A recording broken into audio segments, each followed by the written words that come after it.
ওটা 80 এটা 90। এর দাম কি বাড়ছে আজকে একটু না? গতকাল কত ছিল এটা? কালকে ছিল এটা 80 ছিল। হ্যাঁ, এটা 80 ছিল। আর একটা ছিল কত? 70। কত টাকা ওটা? 30 টাকা ফেরত দে। ধরা এটা দেন তো, হাফ ধরা দেন। ব্যাগ আছে, ব্যাগ ব্যাগ দাও তো, আরেক কেজি তো।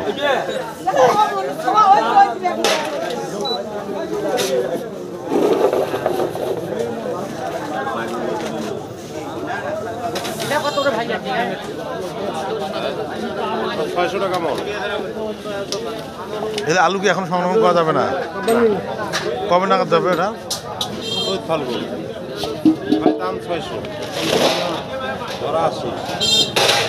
আর ওটা ধরা কত?